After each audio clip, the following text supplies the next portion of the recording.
Auto Assistance of Georgia presents 10 Mistakes to Avoid When Buying Your Next Car, the car buying book that could save you hundreds, if not thousands, off your next auto purchase. Written and narrated by Tywone Thomas. Hello, I'm Tywone Thomas. Thanks so much for listening to my book, 10 Mistakes to Avoid When Buying Your Next Car. This book could save you thousands of dollars on your next auto purchase. Introduction. Thank you for your interest in this book. It is my goal to equip you with information that will save you time and money when shopping for your next vehicle. Having worked in this industry for many years, I have seen the common mistakes that people often make when purchasing a vehicle. My goal is to provide you with knowledge that will assist you in car buying and help you avoid the same mistakes. Please understand that salespeople and dealerships are not your enemy. It is the lack of knowledge and understanding of practical car buying information that is the enemy. It is not my intent to cast car dealers or salespeople in a bad light. Many of them are honest and genuine in their commitment to offer great service at a fair price. However, you still need to be armed with knowledge and practical tools while shopping for your next vehicle in order to ensure that you get the best deal possible. I suggest that you take this book with you the next time you go car shopping. You may even want to ask your salesperson for a few moments and step away to review the suggestions in this book before signing on the dotted line. This will allow you time to be certain that you are getting everything you want. Taking that moment has the potential to save you hundreds, if not thousands of dollars. If you find this information valuable, please consider sending your family and friends a copy of this how-to book so that they don't make mistakes that may cost them dearly. Thanks and enjoy. Mistake number 1, shopping without pre-approval. Whether looking to buy a new or used vehicle, it is important to get pre-approved for a loan before going to a dealership. The whole car buying process will be made easier for you and for the sales agent helping you. You will feel more assured throughout the process knowing the bottom line number and financial parameters that meet your budget. And your sales agent will be able to focus on helping you find the vehicle that matches your specifications rather than having to spend time working to get you financed once you arrive at the dealership. Getting pre-approved also eliminates the possibility of frustration and embarrassment should you find a car you really want but fail to qualify for financing. A gentleman once came to me from out of town to buy a car. He had spoken to someone at a credit union about a loan before traveling to meet with me. However, he did not have everything confirmed for his credit union membership, nor was he pre-approved before he arrived at the dealership. The vehicle he was interested in had been chosen and serviced before he ever left his home. What should have only taken about 30 minutes to complete instead took an entire day as we waited for confirmation of loan approval. You will save yourself wasted time and frustration by checking with your credit union or bank to receive pre-approval before visiting a dealership.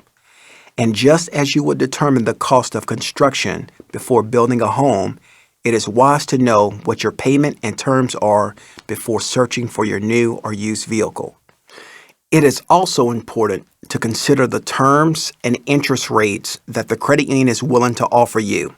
For example, on models 2 years old or less, the credit union may be willing to give you the same interest rate that they will give you for a brand new vehicle. For our illustration here, let's say that they offer a rate of 4.95% for a term of 60 months. However, on models older than 2 years, they may be willing to give you their used car rate of 6.95% for only a 48-month term. Now you must consider whether it will be in your best interest to buy a newer model vehicle or one that is older. This decision made beforehand will save you time at the dealership. You can tell your sales agent which age models you want to look at in order to take advantage of your credit union's best rate. If you do not take the time to check with your credit union before shopping, you may find a model that you love but be unable to get the loan in terms that fit your monthly payment limit. Then you will have wasted time and may be forced to start the process all over again. Note, the rates and terms listed are only for illustration. Please contact your credit union or lending institution for their current rates and terms. Mistake number 2, purchasing a used vehicle without mechanic inspection. You have been shopping around at several reputable used car lots and have found the car you want. It looks great, and the salesperson assures you that it has been checked out and serviced. You take his word for it and sign the papers. The deal is sealed, and you excitedly drive away in your pre-owned vehicle. After driving it for a few days, you begin to notice that something is wrong. There is a noise coming from the tires. The tread had looked fine on the outside of them when you bought the car. However, your heart sinks as you take a closer look and realize that some of the tires need to be replaced because the inside of the tires is badly worn. This is a true story and one that was avoidable by simply taking the time to have the car inspected by a licensed mechanic before purchasing it. This person could have saved herself the aggravation. A vehicle may look fine at first glance. However, if it has been in an accident, there may be damage that only a trained eye can see. There could also be problems under the hood that you cannot detect. Therefore, I recommend that you take the time to have a reputable mechanic look over any used car you intend to purchase. It is a good idea to take the vehicle to its manufacturing dealer, such as a Ford dealership. The dealer's service department mechanic may be familiar with problems particular to that make and model that would not be known to someone else. It will cost you a little for them to get you a full written inspection, but it will be well worth it. This written inspection can afford you the opportunity to negotiate with the dealer in the event that any problems are found. I recommend, too, that you ask to drive the car for a day so that you have a chance to notice anything else that may need to be fixed, things that may be overlooked otherwise. You may also want to request a copy of the service report of things the dealer did to the vehicle before they offered it for sale. The person in my story returned to the dealership where she purchased her vehicle, and they agreed to pay half the price of the new tires. Had she taken the time to have the car checked out beforehand, she could have negotiated a set of new tires at no cost to her at all. If the dealer had really wanted to close the deal, he would have been willing to replace the tires in order to get the sale. Be smart in the purchase of your next vehicle, and remember this important step. It could save you money and frustration in the long run. Note, I recommend that you not use a backyard mechanic or have a friend who is somewhat knowledgeable about cars give you an opinion as to the reliability of the vehicle you consider purchasing. Use a professional so that you can get professional results. Anyone else may miss problems that will be obvious to a licensed mechanic. Mistake number 3, accepting the first offer. Whether purchasing a new or pre-owned vehicle, shop and compare. I recommend getting 2 or 3 quotes on a particular vehicle before making your decision. This is especially good advice when looking to buy a used vehicle. The dealer's purchase price can vary depending upon where they purchased it and how much they spent. Let's imagine that you are shopping for a Honda CR-V. At the dealership, you find one selling for $19,000. However, taking this advice to shop and compare, you visit another dealership and find the same car offering the same options at $17,000. Dealer A could have purchased their vehicle for $17,000, while dealer B may have only paid $15,000 for theirs. Dealer A may also have had to make repairs that the second dealer did not, driving up the asking price. If you do not shop and compare before buying, you could end up paying more for your vehicle than is necessary. When shopping for a new vehicle, I recommend getting at least 3 quotes. Also, take note of how the salesperson is treating you. If he or she does not return your calls, leaves you with a feeling of distrust, speaks to you unprofessionally, or has an attitude, you may want to think twice about doing business there, even if the deal they offer seems good. Note: a vehicle may be $1,000 less expensive than a competitor's car, but may have some mechanical issues. Remember that you get what you pay for. Just because the vehicle is cheaper doesn't mean that it is the best deal for you. Do not always put price before quality and service. Mistake number 4, not getting a vehicle history report. A gentleman who had once purchased a used car and was ready to sell it called me for some advice. I encouraged him to take the vehicle to a dealership that I knew purchased used cars and that they would typically write a check for it right on the spot. Upon inspection, however, the gentleman was told that the vehicle had been in a previous accident and that it would reduce the value of that car. This was a surprise to him. He had no knowledge of that previous accident because he had not requested a vehicle history report before purchasing it. The car had been clean and looked to be in good condition. It can be a very disheartening experience to be offered less for your car than you expected. Therefore, always request a vehicle history report. Most dealers will provide you with a free report upon request. If they do not have one, you may purchase a report from either Carfax.com or AutoCheck.com.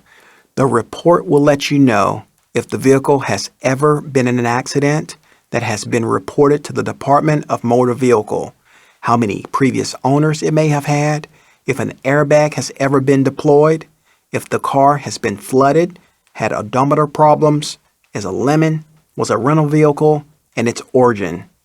Also, check the date of the report to make sure that it is recent. If it is not, something could have happened to the vehicle between the date of the report and the time you received it. Be aware that the report you receive may not offer a full history. However, some information is better than none at all. Note: just because a vehicle has an accident report does not necessarily mean it is a bad car or a lemon. If you really like the vehicle, have it inspected to make sure there are no major issues. However, if a report shows that an airbag has been deployed, that is a red flag, and I would recommend thinking twice before buying it. Mistake number 5, paying over dealer's invoice price. Before you go shopping for a new car, do your homework. Decide on a make and model you think you would enjoy, and then go online to find out what the invoice and rebates are on those particular vehicles. Then when you visit a dealership, you will be prepared. As you begin negotiations, remember that the MSRP or sticker price is not the place to start. Begin instead at the dealer's invoice number. In fact, I recommend that you ask the dealer for a printed copy of the invoice with the VIN, or in other words, vehicle identification number, listed on it. Never pay over invoice, if at all possible. And never pay the MSRP for a vehicle. No matter how much you love it, your goal should be to pay the invoice price minus any rebates that are available. Note: if a dealer is not willing to sell you a new vehicle for invoice minus rebates, walk away from the deal. There are plenty of other dealers who may be hungrier for your business. Mistake number 6, showing too much emotion at the dealership. Attention, first-time buyers. As a first-time buyer, it will be easy for you to be taken advantage of by a salesperson unless you are educated about the process. That is why I have written this book, to educate you. When you find the vehicle you have been looking for, it is difficult not to show your enthusiasm over it, especially if it is your first car. However, if you gush about how excited you are and how much you love the car, you may diminish your negotiating power with your salesperson. First-time buyers also have a tendency to focus only on a payment figure that they have in mind. Do not tell a salesperson to do whatever they can to get you into the car you want, as long as your payment is a certain figure, such as $300 a month. Make sure that you look at all of the numbers and not the payment only. It is not uncommon for extra fees and accessories to be added to the vehicle in order for the dealer to make more profit and yet still keep your monthly payment at the desired figure by extending the terms of the deal. Here is a list of the only charges that should be on a buyer's order: selling price, dealer documentation fee, if required or allowed in your state, taxes, tag and title fee, lemon law fee, only if it is a new car and applicable in your state, extended warranty, only if you choose, and gap insurance, guaranteed asset protection. These are the main fees that should be listed on your buyer's order. Remember, if you show your hand too soon, your salesperson may be less willing to negotiate to your desired level. Reserve your excitement and enthusiasm for afterwards, when you have been able to get your best deal and are driving away in your brand new car. Mistake number 7, accepting dealers' gap insurance and extended warranties. The car buying process can be a long and tedious one. By the time you sit down to negotiate and do the math, it is common to be exhausted and ready to be finished with the whole experience. It is at this point that you need to be the most alert and careful. Frequently, car buyers have a payment figure in mind, and as long as that final figure fits within those parameters, they will agree to whatever suggestions the salesperson makes concerning gap insurance and extended warranties. Yet, this is a mistake.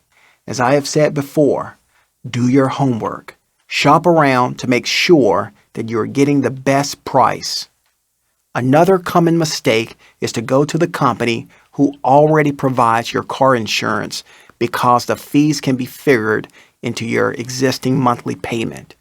I recommend checking with your local credit union before agreeing to any such arrangement with the dealer or your insurance company. I once knew a couple who made this very mistake. They had visited a dealership and fell in love with a pre-owned vehicle. They were so focused on the bottom line that they failed to get a breakdown of all the add-ons that the dealer was charging them. Because everything fit within their budget, they agreed to the gap insurance and extended warranty through the dealer, and the deal was done. When I spoke with the gentleman the next day, I realized that they had made 2 mistakes. Number 1, they had paid too much for the vehicle to begin with. And number 2, they had paid too much for the gap insurance and warranty product that had been sold to them. I connected them with a credit union that was able to save them about $1,000 for both products combined. This is another reason I recommend using a credit union, so that you can keep the car buying experience separate from car financing. Being a savvy car buyer will help you save money and get the best deal possible. Mistake number 8, not looking at all of your options. If you are looking for a used vehicle, you may want to consider purchasing from a private owner through one of the available online websites or the classified ads in your local newspaper. There are some great deals offered by private sellers that could possibly save you money. And one of the benefits of such a purchase is that you may not have to pay sales tax, depending on where you live. Different states have different tax laws. I especially recommend buying from a private seller if your purchase price is $5,000 or less. Many used car dealerships' prices will be significantly higher than that. Should you decide to take this suggestion, please remember to have the vehicle inspected by a licensed mechanic before buying it. It is not uncommon for someone to sell their car because of mechanical issues, and you certainly do not want to inherit those troubles. Mistake number 9, buying at the beginning of the month. Buying at the beginning of the month may not be the wisest choice. Dealerships and their sales staff have quotas each month, and they may work harder to sell you a car toward the end of the month if their quota has not yet been met. This is often when you get a better deal. Watch the television and newspaper for ads about sales that may be occurring in your area. Any time of the month can be a good time to buy if the deal is right. Just be aware that buying at the end of the month may be your best option. And as a sidebar note, do not necessarily believe that waiting until the end of the year is the best time to buy because of year-end deals. Many times that is a promotional gimmick. There is a difference between end of model year sales and end of calendar year sales. An end of model year sales may be in March when a manufacturer is preparing to roll out the next year's model. That is when special offers, rebates, or incentives may be offered in order to move inventory. Remember, end of model year can be available throughout the year and not only at the end of the calendar year. Mistake number 10, failing to get everything you want. It is very important to make sure that everything you want is included in your negotiations for a vehicle before completing the sale. For instance, a woman wanted an extra key and floor mats for the vehicle she was purchasing. Before she sealed the deal, she got an agreement from the salesperson that they would be included. Had she waited until the sale was complete, do you suppose she would have gotten them? Probably not. If you want something, ask for it before signing all the papers. You may not always get what you ask for, but you will be more likely to get it if you ask beforehand than you will if you wait until the deal is done. The salesperson will feel no obligation to help you then. Questions and answers. Answers to some of the most common questions related to car buying. Number 1. What is the first thing that I should consider before visiting a dealership? There are many makes and models of vehicles available. Before you visit a dealer, do a little research and decide what type of vehicle will best suit your needs and desires. Are there specific features you just must have? When you have narrowed it down, plant that decision firmly in your mind, because once you arrive at the dealership, the dealer will often try to sell you what they have in inventory, even though it may not meet your needs or specifications.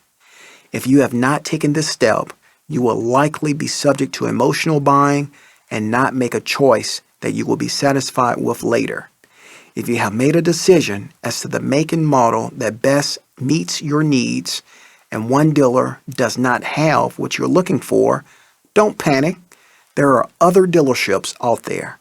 Keep searching until you find exactly what you want and need. Number 2, how will I know that I'm getting a good deal? When you have done your homework and research, you will be able to tell that you are getting a good deal. Remember that your salesperson may be the nicest and most honest person in the world, but your trust should be in your research. Salespeople have quotas and goals to reach, so they may try to steer you toward a purchase that is more in their best interest than yours. People often get taken advantage of because they have not taken the time or perhaps don't know where to go in order to get the information they need to make a great deal. The internet is a wonderful resource for information about vehicles and prices.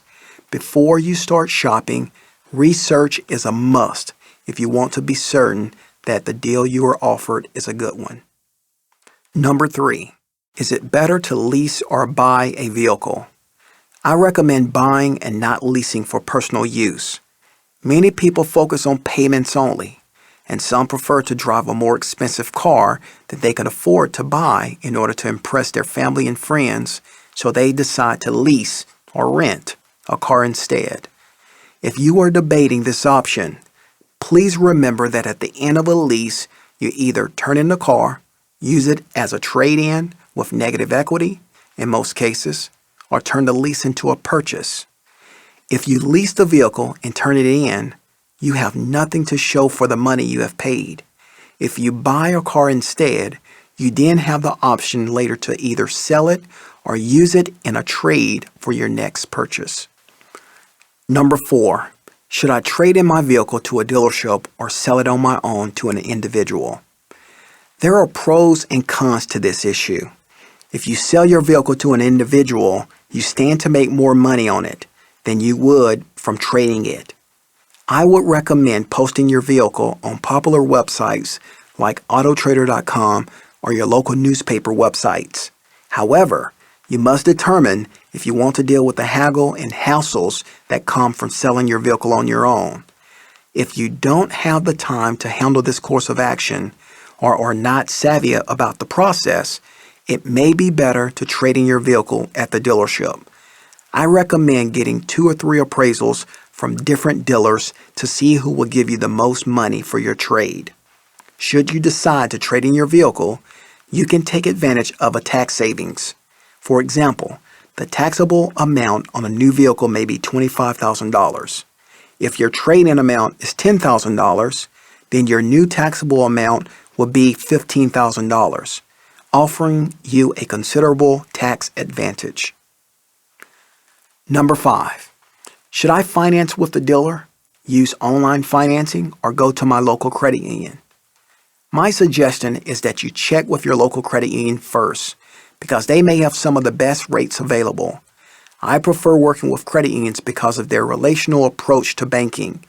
They look at their members' situations and not just the numbers only.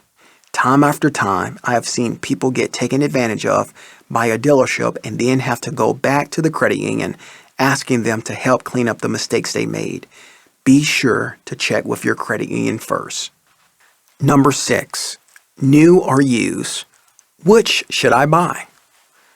What you want to accomplish determines whether you buy a new or used vehicle. Do you just need a vehicle to get you from one place to another? Or do you want to have something with good trade-in value later down the road? If you are buying pre-owned, always check to see what the prices are on a new model before making your final decision, because some vehicles hold their value more than others. It may be better for you to buy a new vehicle with its current rebates, incentives, and warranties. But again, make sure to do your research before making a purchase. Number 7, how do I check to see if a vehicle is still under the manufacturer's warranty? You can find out by calling the service department at your local dealer. Give them the VIN, vehicle identification number, for the make of car that you are considering. They should be able to tell you if it is still under warranty.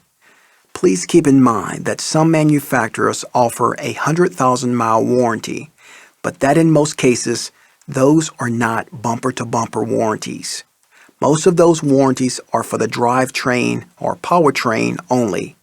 The powertrain is mainly the engine and the transmission of a vehicle.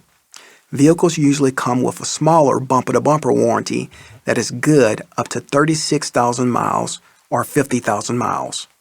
Keep in mind, too, that if you are buying a used car, the 100,000-mile warranty that may be offered on a new car may not apply to the used vehicle that you are considering. Some manufacturers state that if you are a second owner of the vehicle, you lose the 100,000-mile warranty and it drops down to 60,000 miles instead. Just be sure to ask specific questions to make certain that the prospective vehicle you are considering is still under warranty and you have a clear understanding of exactly what that means.